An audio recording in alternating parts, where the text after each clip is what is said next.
Kitabu cha Matendo ya Mitume, sura ya 25. Neno la Mungu linasema, hata Festo alipokwisha kuingia katika uliwali, baada ya siku 3, akapanda kwenda Yerusalemu kutoka Kaisaria. Kuhani mkuu na wakuu wa Wayahudi wakampasha habari za Paulo, wakamsihi na kumwomba fadhili juu yake, kwamba atoe amri aletwe Yerusalemu, wapate kumwotea na kumuua njiani. Lakini Festo akajibu ya kwamba Paulo analindwa Kaisaria, naye mwenyewe yu tayari kwenda huko karibu. Akasema, wale walio na mamlaka kwenu na watelemke pamoja nami wakamshitaki, ikiwa liko neno baya katika mtu huyu. Alipokwisha kukaa kwao siku 8 au 10, si zaidi, akatelemkia Kaisaria. Hata siku ya pili akaketi katika kiti cha hukumu, akaamuru Paulo aletwe. Alipokuja, wale Wayahudi walioshuka kutoka Yerusalemu wakasimama karibu yake, wakaleta mashitaka mengi mazito juu yake, wasioweza kuyayakinisha. Paulo akasema akijitetea, mimi sikukosa neno juu ya sheria ya Wayahudi, wala juu ya hekalu, wala juu ya Kaisari. Lakini Festo, akitaka kujipendekeza kwa Wayahudi, akamjibu Paulo akisema, je, wataka kwenda Yerusalemu ukahukumiwa huko mbele yangu kwa ajili ya mambo hayo? Paulo akasema, mimi ninasimama hapa mbele ya kiti cha hukumu cha Kaisari, ndipo panipasapo kuhukumiwa. Sikuwakosa Wayahudi neno, kama wewe ujuavyo sana. Basi ikiwa ni mkosa au nimetenda neno la kustahili kufa, sikatai kufa. Bali kama si kweli neno hili wanalonishtaki, hapana awezaye kunitia mikononi mwao. Nataka rufani kwa Kaisari. Basi Festo alipokwisha kusema na watu wa baraza, akajibu, umetaka rufani kwa Kaisari? Basi utakwenda kwa Kaisari. Siku kadha wa kadha zilipokwisha kupita, Agripa mfalme na Benike wakafika Kaisaria wakimwamkia Festo. Na walipokuwa wakikaa huko siku nyingi, Festo akamweleza mfalme habari za Paulo, akisema, yupo hapa mtu mmoja aliyeachwa na Feliki kifungoni, ambaye nilipokuwa Yerusalemu wakuu wa makuhani na wazee wa Wayahudi wakaniarifu habari zake, wakinitaka hukumu juu yake. Nikawajibu kwamba si desturi ya Warumi kumtoa mtu awaye yote kabla mtu yule aliyeshtakiwa hajaonana na washtaki wake uso kwa uso, na kupewa nafasi ya kujitetea katika mashtaka yake. Basi walipokutanika hapa sikukawia, bali siku ya pili nikaketi katika kiti cha hukumu, nikaamuru mtu huyo aletwe.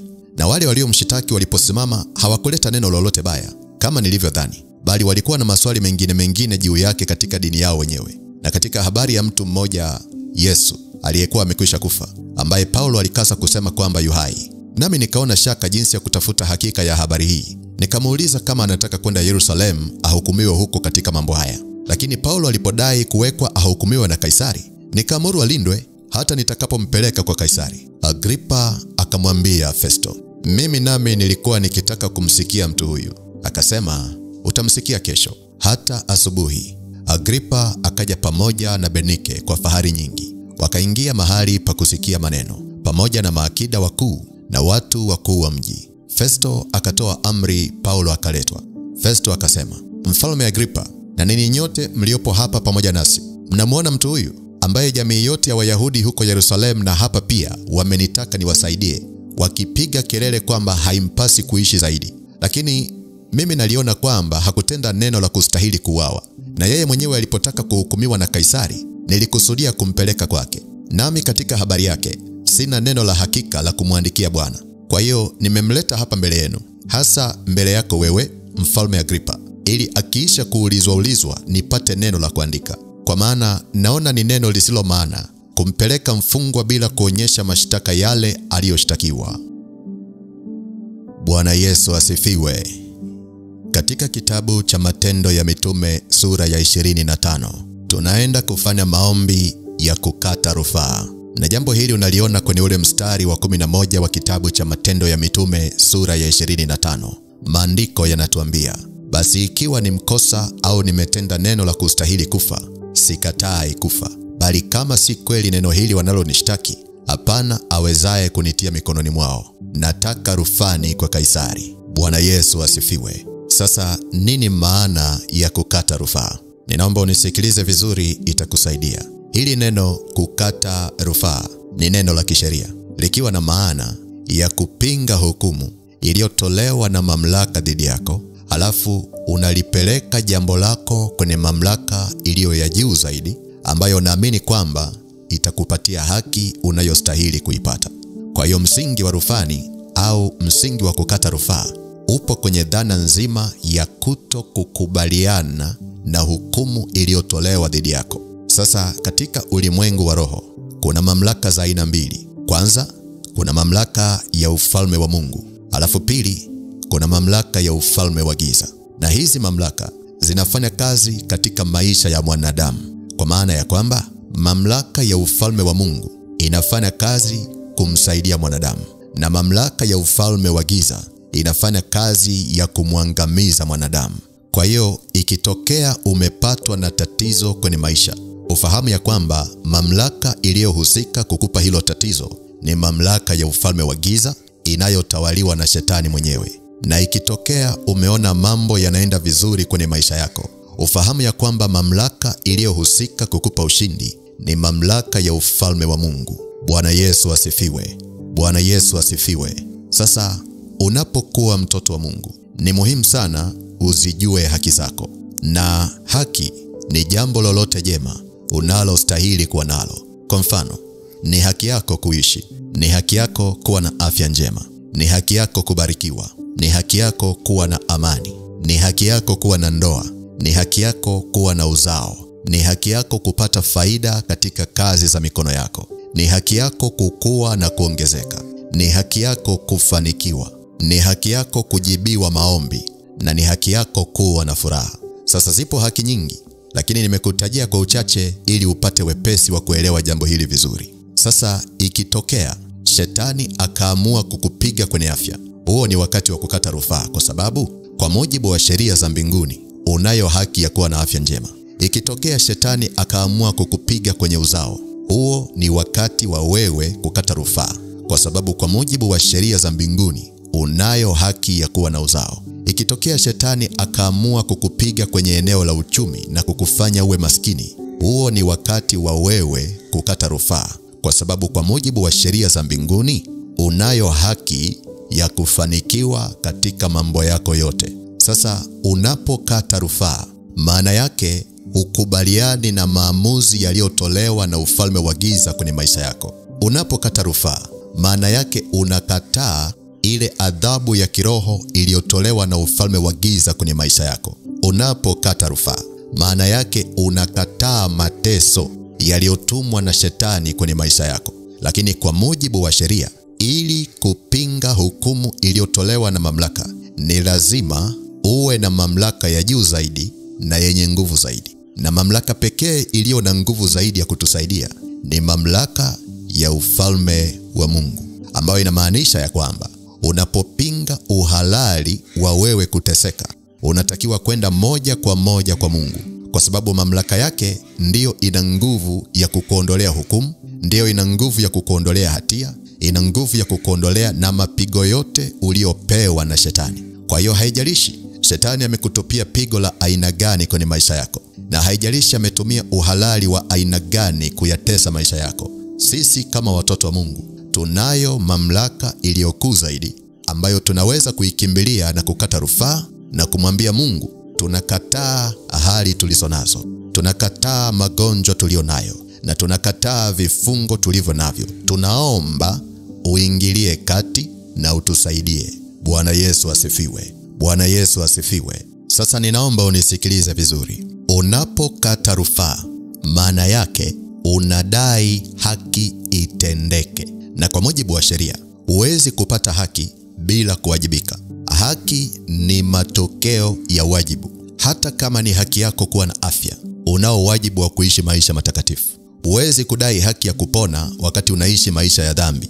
Hata kama ni haki yako kujibiwa maombi, lakini unao wajibu wa kusoma neno la Mungu, kwa sababu Mungu analiangalia neno lake ili aweze kulitimiza. Kwa hiyo ile tu kwamba tunayo mamlaka ya kwenda kudai haki tunazostahili, tunao wajibu wa kufanya yale yote ambayo Mungu anataka. Tunao wajibu wa kuishi sawasawa na maelekezo ya Mungu. Na hii ni muhimu sana, kwa sababu ukishindwa kutimiza wajibu wako, huwezi kupata haki yako, kwa sababu haki ni matunda ya kuwajibika katika nafasi yako. Ninafahamu kuna watu wanatamani Mungu awasaidie, lakini hawataki kuokoka, hawataki kusoma neno, hawataki kuomba na hawataki kuacha dhambi na hawataki kuacha njia zao mbaya. Sasa kanuni za kiroho zinakutaka wewe utimize wajibu wako kwanza, ndipo uweze kupokea haki yako unayostahili. Maana yake kama unatakiwa kuomba, ni lazima uombe kwanza ndipo upate haki yako.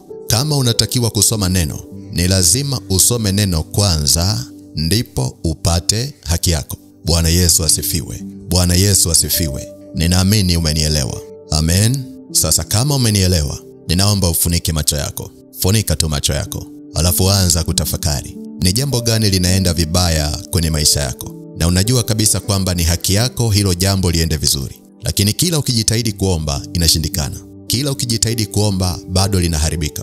Inawezekana ni kwenye afya, unateseka na magonjwa na umejitahidi kutimiza wajibu wako. Umejitenga na dhambi, umekuwa ni mtu wa maombi sana, umekuwa ni mtu wa kusoma neno sana, lakini bado ugonjwa haukuachii. Bado ndoa yako ina shida, bado kazi zako zinaharibika, bado uzao wako una shida. Ni kama vile mateso yako yamepewa uhalali wa kukuangamiza. Nataka tufanye maombi siku ya leo. Nataka tukate rufaa mbele za Bwana, kwa sababu hiyo ndiyo mamlaka pekee yenye nguvu na uweza wa kutusaidia. Tumwambie Mungu kwamba tunapinga maamuzi yaliyotolewa na ibilisi ya kutufunga. Tunapinga maamuzi yaliyotolewa na wachawi ya kutuumiza. Tunakata rufaa. Tunaomba Bwana utusaidie na utupe haki zetu. Na ninamwamini Mungu kwamba anaenda kukushindia siku ya leo. Kwa hiyo kama upo tayari, omba na mimi maombi haya, na uombe kwa kumaanisha.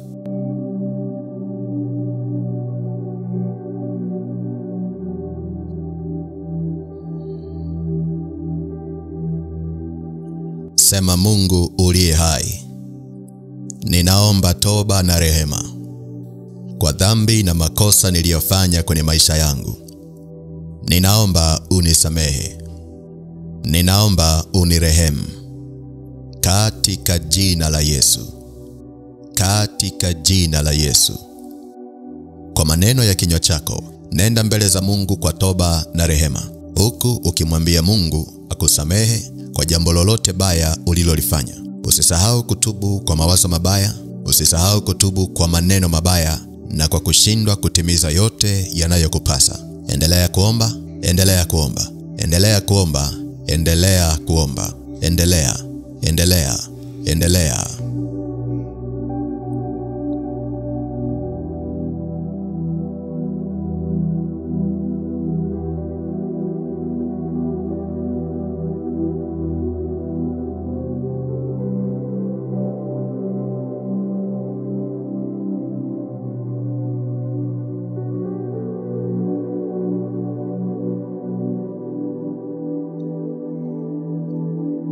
Mungu uliye hai, tunaomba utusamehe kwa makosa tuliyofanya na kwa dhambi tulizotenda. Kuna wakati Roho wako Mtakatifu alitushuhudia ndani ya mioyo yetu, lakini tulishupaza shingo na kufanya yale tuliyoyataka. Tunaomba utusamehe Bwana.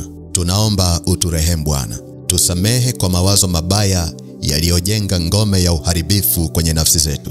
Tusamehe kwa hisia mbaya zilizoweka unajisi ndani ya mioyo yetu.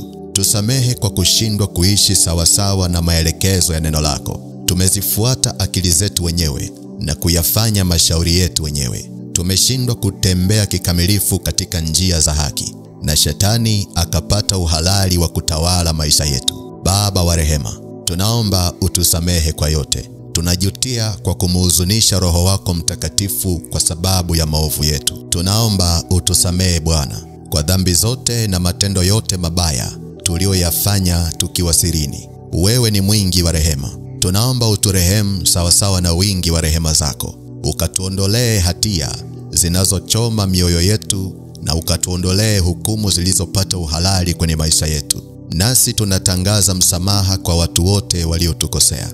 Wapo walionena mabaya juu yetu, wapo waliotenda maovu juu yetu, na wapo waliotuvunja mioyo na kutuachia majeraha. Baba wa rehema, tunawasamehe kwa yote waliotutendea. Tunawasamehe kwa yote waliotunenea, na tunawasamehe kwa maovu yote waliotufanyia. Tunatangaza msamaha kwa ajili yao, na tunawaachilia ndani ya mioyo yetu. Tunawasamehe na kutoa uchungu wote tulioubeba kwa ajili yao. Mungu uliye hai, Tunatakasa nafsi zetu na kuzitenganisha na hamu ya kuwalipa mabaya. Tunajiunganisha na upendo wako na fadhili zako. Tunaomba utupe amani na pumziko ndani ya mioyo yetu. Tunaomba utupe amani na furaha ya Roho Mtakatifu ndani ya nafsi zetu. Nasi tunapokea msamaha wako kwa dhambi zote tulizozifanya. Asante Bwana kwa kutusamehe. Asante Bwana kwa kutupa nafasi nyingine katika madhabahu yako. Asante kwa sababu sikio lako halitakuwa zito kusikiliza maombi yetu. Katika jina la Yesu. Katika jina la Yesu.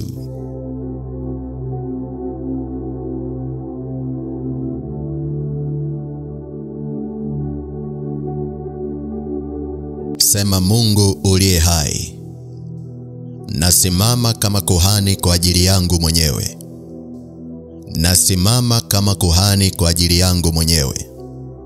Nakata rufaa dhidi ya hukumu za kiroho zilizotolewa juu yangu. Nakata rufaa dhidi ya mateso ya kiroho yaliyotolewa juu yangu. Nakata rufaa dhidi ya uharibifu wa kiroho uliotolewa dhidi yangu. Nasimama na damu ya Yesu kupinga roho za magonjwa kwenye maisha yangu. Nasimama na damu ya Yesu kupinga roho za kushindwa kwenye maisha yangu. Nasimama na damu ya Yesu kupinga roho za umasikini kwenye maisha yangu. Nazipinga na kuzikataa kwa damu ya Yesu. Nazipinga na kuzikataa kwa damu ya Yesu. Nazipinga na kuzikataa kwa damu ya Yesu. Nazipinga na kuzikataa kwa damu ya Yesu. Endelea kuomba namna hiyo. Endelea kuomba namna hiyo. Pinga hayo mateso yanayokufuatilia kwenye maisha yako. Pinga hayo magonjwa yanayokufuatilia kwenye maisha yako. Pingana na hivyo vikwazo vinavyokufuatilia kwenye maisha yako kwa damu ya Yesu. Endelea kuomba. Endelea kuomba. Endelea kuomba. Endelea kuomba. Endelea. Endelea. Endelea.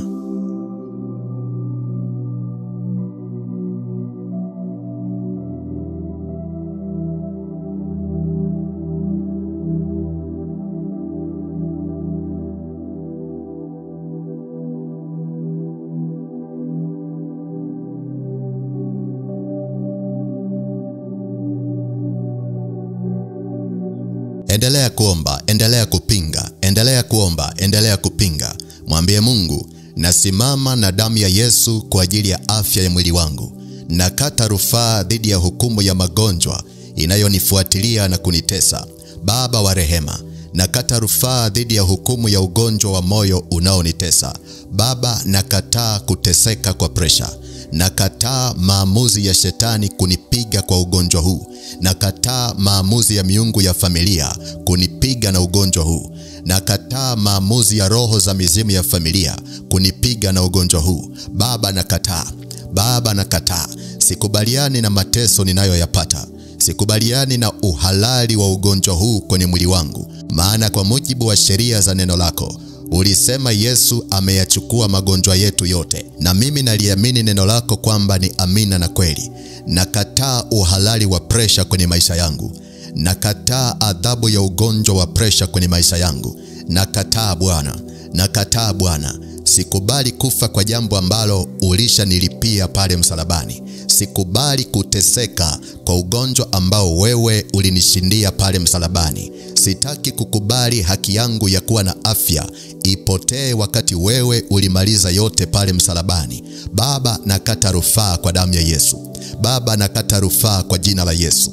Ugonjwa huu hauna mamlaka wala uhalali kwenye maisha yangu. Ugonjwa huu hauna mamlaka wala sehemu katika mwili wangu. Hata kama watu wengine walikufa kwenye ukoo, mimi binafsi nakataa kufa kwa presha kwa sababu sio fungu langu. Hata kama mama yangu alikufa kwa presha, mimi binafsi nakataa kwa sababu wewe Bwana ulinishindia pale msalabani, na kupitia Roho wako Mtakatifu ulinifundisha kuzijua haki zangu. Nadai kupona kwa jina la Yesu. Nadai haki ya kufunguliwa kwa jina la Yesu. Nadai haki ya kuwa na afya njema kwa jina la Yesu. Nadai kwa jina la Yesu. Nadai kwa damu ya Yesu. Nadai kwa jina la Yesu. Nadai kwa damu ya Yesu. nafuta madai yote ya kishetani yanayonitaka niteseke na ugonjwa wa presha.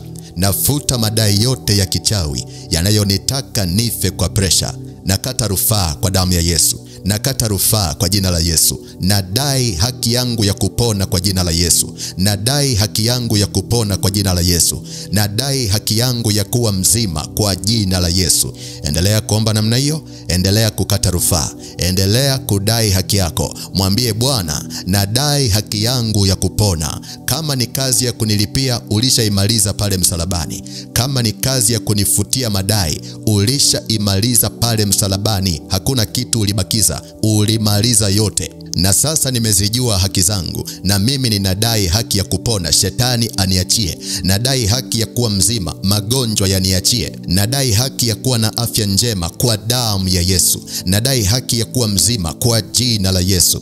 Endelea kuomba namna hiyo, endelea kuomba namna hiyo. Na kama unasumbuliwa na ugonjwa mwingine, omba kwa kufuata mwongozo niliokupa, huku ukiomba kwa upana sawasawa na Roho Mtakatifu anavyokuongoza. Lakini hakikisha unadai uzima wako, hakikisha unadai haki yako. Na kama umeokoka tayari, nenda na hiyo hoja mbele za Bwana. Mwambie Bwana, nimetimiza wajibu wangu kwa kuyatoa maisha yangu kwako. Nimetimiza wajibu wangu kwa kukupokea wewe Yesu. Siwezi kukubali haki yangu ya uzima ipotee wakati wewe upo. Siwezi kukubali kufa wakati mimi ni mtoto wako na umenikomboa kwa damu yako iliyomwagika pale msalabani. Baba, nadai uzima wangu kwa jina la Yesu. Nadai afya yangu kwa jina la Yesu. Natuma moto wa madai mpaka kwenye madhabahu zinazonishikilia. Natuma moto wa madai mpaka kwenye miungu ya kifamilia inayonishikilia. Nadai uzima wangu kwa moto wa damu ya Yesu. Nadai uzima wangu kwa moto wa damu ya Yesu. Nadai uzima wangu kwa moto wa damu ya Yesu. Shetani ni lazima uachie haki yangu kwa moto wa damu ya Yesu. Wachawi ni lazima muachie haki yangu kwa moto wa damu ya Yesu. Nadai kupona na kufunguliwa. Nadai kupona na kufunguliwa. Nadai kupona na kufunguliwa. Nadai kwa jina la Yesu. Nadai kwa jina la Yesu. Nadai kupona na kuwekwa huru kwa jina la Yesu. Bwana wa majeshi, Bwana wa majeshi, achilia malaika wako wapigane upande wangu, haki yangu ipatikane. Achilia malaika wako wapigane upande wangu, haki yangu ipatikane leo hii. Naidai kwa nguvu, naidai kwa nguvu, naidai kwa nguvu kwa jina la Yesu, kwa jina la Yesu. Endelea kuomba namna hiyo, endelea kuomba namna hiyo. Omba kwa upana, omba kwa upana, omba kwa upana kulingana na aina ya tatizo linalokusumbua wewe kama wewe. Endelea, endelea, endelea. Simama na damu ya Yesu kudai. Simama na damu ya Yesu kudai. Endelea, endelea, endelea. Mwambie Baba, haya maisha ninayoishi sio ya kwangu. Naona kabisa nimedhulumiwa haki yangu ya kufanikiwa. Naona kabisa nimedhulumiwa haki yangu ya kubarikiwa. Maana neno lako linasema shetani ni mwizi. Na mimi nina uhakika kabisa shetani ameniibia haki yangu ya kufanikiwa. Maana kama ni kwenye kufanya kazi, ninatimiza wajibu wangu kwa kufanya kazi kwa bidii na kwa nguvu zote. Kama ni kuokoka, nimetimiza wajibu wangu na kukupokea wewe Bwana Yesu ili uwe Bwana na Mwokozi wa maisha yangu. Na kupitia Roho wako Mtakatifu nimezijua na kuzitambua haki zangu, na nakata rufaa kwa damu ya Yesu. Nakata rufaa kwa jina la Yesu. Ninadai haki yangu itendeke. Haki itendeke, nirudishiwe nguvu ya kuinuka kiuchumi. Haki itendeke, nirudishiwe nguvu ya kuinuka katika maisha. Nadai haki itendeke, nirudishiwe nafasi ya kufanikiwa kwenye maisha yangu. Na wasilisha madai yangu kwa damu ya Yesu na kwa moto wa Roho Mtakatifu. Sikubaliani na hukumu ya umasikini iliyotolewa na shetani kwenye maisha yangu. Nakataa, sikubaliani na roho ya kufubaa na kudumaa iliyotumwa kunididimiza kwenye maisha yangu. Nakataa kwa herufi kubwa, nakataa kwa herufi kubwa, nakataa na sikubali kuyapokea maisha duni wakati Yesu ulinishindia vyote pale msalabani. Nakataa nakataa na sikubali kuishi kwenye maisha ya umasikini, wakati wewe Yesu uliniondolea umasikini na kunifutia laana pale msalabani. Kwa moto wa damu ya Yesu nadai haki itendeke. Kwa moto wa damu ya Yesu nadai haki itendeke kwenye maisha yangu. Nadai haki itendeke kwenye mikono yangu. Nadai haki itendeke kwenye hatua zangu. Nakataa kuishi kwa kuonewa na ibilisi. Nakataa kuishi kwa kudhulumiwa na ibilisi. Nakataa kwa jina la Yesu. Nakataa kwa jina la Yesu. Mungu Baba wa rehema usiyeshindwa, nakata rufaa, nakata rufaa, nakata rufaa. Sikubaliani na haya maisha ninayoishi na nina uhakika sio ya kwangu. Nakata rufaa, haki itendeke. Nakata rufaa, nadai haki itendeke kwa ajili yangu. Haki itendeke kwa ajili yangu. Nakata rufaa kwa damu ya Yesu. Nakata rufaa kwa damu ya Yesu. Sikuumbwa nije duniani kuteseka kwa kiwango hiki, wakati wewe Yesu uliyachukua masikitiko yangu na huzuni zangu pale msalabani. Nadai haki, nadai haki, nadai haki ya kufunguliwa mikono yangu kwa jina la Yesu. Nadai haki ya kufunguliwa mifuko yangu kwa jina la Yesu. Nadai haki yangu kwa moto wa damu ya Yesu. Nadai haki yangu kwa moto wa Mungu ulao. Yeyote anayechezea na kupotosha haki yangu ya kubarikiwa, nampelekea hati ya madai ya moto. Nampelekea hati ya madai ya moto. Namtumia madai ya damu ya Yesu. Iwe ni miungu, iwe ni mizimu, yawe ni mapepo na majini bahari, natuma hati ya madai kwa damu ya Yesu. Nadai haki yangu kwa nguvu. Nadai haki yangu kwa nguvu. Nadai haki yangu kwa nguvu. Bwana wa majeshi, nadai haki yangu kwa nguvu. Nimechoka kuishi maisha yasiyo ya kwangu. Nadai kwa damu ya Yesu. Nadai haki zangu kwa nguvu, maana kwa mujibu wa sheria za neno lako, ufalme wako unatekwa na wenye nguvu. Na mimi ninadai haki yangu kwa nguvu. Nadai haki yangu kwa nguvu ya ufufuo. Nadai kwa moto wa Mungu lao. Nadai kwa moto wa Mungu lao usiozimika. Mahali popote haki zangu zinaposhikiliwa, ninazidai, ninazidai, ninazidai, ninazidai, ninazidai kwa moto, ninazidai kwa moto, ninazidai kwa moto. Ni lazima haki yangu ipatikane, na ni lazima haki yangu itendeke. Na yakataa haya maisha, na sitaki kuyazoea. Na yakataa, na yakataa, na yakataa. Nakataa maisha ya kupungukiwa, na sitaki kuyazoea. Na yakataa kwa herufi kubwa, na yakataa kwa herufi kubwa. Sio fungu langu, na yakataa. Sio fungu langu, na yakataa. Sio sehemu yangu, na yakataa. Sio kusudi langu, na yakataa. Na yakataa. Nadai haki yangu ya kubarikiwa. Nadai haki yangu ya kufanikiwa kwenye kazi zangu. Nadai haki yangu ya kufanikiwa kwenye miradi yangu. Nadai kwa moto wa damu ya Yesu. Nadai kwa moto wa damu ya Yesu. Shetani, ni lazima uachie haki zangu. Huna namna nyingine. Ni lazima uachie haki zangu za kufanikiwa. Ni lazima uachie haki zangu za kufanikiwa. Na katika hili huna uchaguzi, huna uchaguzi. Nadai kwa moto, nadai kwa moto, nadai kwa moto. Achia haki zangu kwa jina la Yesu. Achia haki zangu kwa jina la Yesu. Achia haki zangu kwa jina la Yesu. Endelea kuomba, endelea kuomba, endelea kuomba, endelea kuomba. Hakikisha unadai, hakikisha unadai. Haki haiombwi, haki inadaiwa. Peleka hati za madai mahali popote unaposhikiliwa visivyo haki. Peleka hati ya madai mahali popote unapoteseka visivyo haki. Peleka madai ya moto. Peleka madai ya moto. Shetani hana uchaguzi. Ni lazima akuachie. Ni lazima akuachie. Na wewe lazima uhakikishe na kuachia, na haki yako inatendeka. Endelea kuomba. Endelea kuomba. Endelea. Endelea. Omba kwa upana. Omba kwa upana. Panua mipaka ya maombi yako. Panua mipaka ya maombi yako kulingana na aina ya maisha na aina ya vifungo ulivyo navyo, katika jina la Yesu. Endelea. Endelea. Endelea.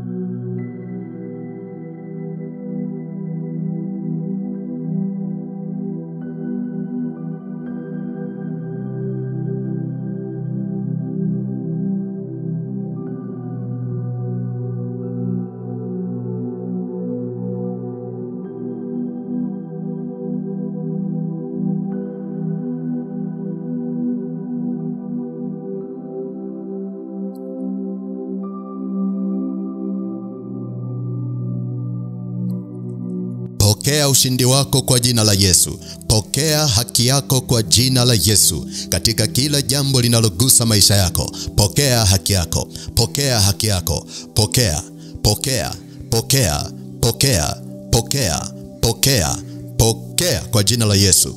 Pokea kwa jina la Yesu. Bwana akupe haja ya moyo wako. Bwana akutimizie ahadi za neno lake. Ukaishi sawasawa na mpango wa Mungu.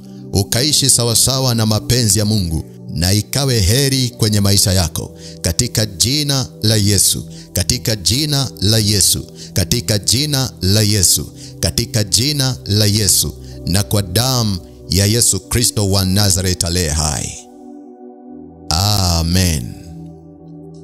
Bwana Yesu asifiwe. Kama umefanya maombi haya, napenda kukupa hongera kwa ushindi. Mungu akubariki sana kwa kusoma kitabu cha Matendo ya Mitume sura ya 25 yote. Kesho tutaendelea kusoma kitabu cha Matendo ya Mitume sura ya 26. Kwa hiyo usisahau kuandaa Biblia yako na ujiandae kwa maombi pia. Lakini kabla sijamaliza kipindi cha leo, nataka nikupe nafasi ya kuokoka. Yaani kumpa Yesu nafasi aingie ndani yako na afanike kuwa Bwana na Mwokozi wa maisha yako. Unapookoka, unapata uhakika wa kuishi maisha ya ushindi ukiwa hapa duniani. Lakini pia unapompa Yesu maisha yako, hata ukifa leo, unakwenda mbinguni. Hii ni habari njema sana ya ufalme wa Mungu katika maisha yako. Kwa hiyo kama upo tayari na unamhitaji Yesu akuokoe, aliandike jina lako kwenye kitabu cha uzima wa milele. Fuatisha maombi haya. Sema: Mungu Baba, katika jina la Yesu, asante kwa kuniwezesha kusoma neno lako siku ya leo. Ninaomba unisamehe dhambi zangu zote nilizotenda katika maisha yangu. Ninatubu kwako. Ninaomba unisamehe. Ninaomba unitakase kwa damu ya Yesu. Bwana Yesu, ninafungua moyo wangu na kukaribisha uingie ndani yangu kwa uweza wa Roho wako Mtakatifu. Uwe Bwana na Mwokozi wa maisha yangu kuanzia sasa na siku zote. Ninaomba uliandike jina langu kwenye kitabu cha uzima wa milele. Ninaomba unitie nguvu, shetani asinishinde. Ninaomba unitie nguvu, majaribu yasinishinde. Katika jina la Yesu. Amen. Kama umefanya sala hii, napenda kukupa hongera kwa kuokoka. Mungu akubariki sana. Tuonane tena siku ya kesho. Usisahau kuwashirikisha na watu unaowapenda ili waweze kuungana nasi katika vipindi hivi vya kusoma Biblia pamoja na maombi. Mungu akubariki sana na kukutunza, na damu ya Yesu inene mema kwa ajili yako. Amen.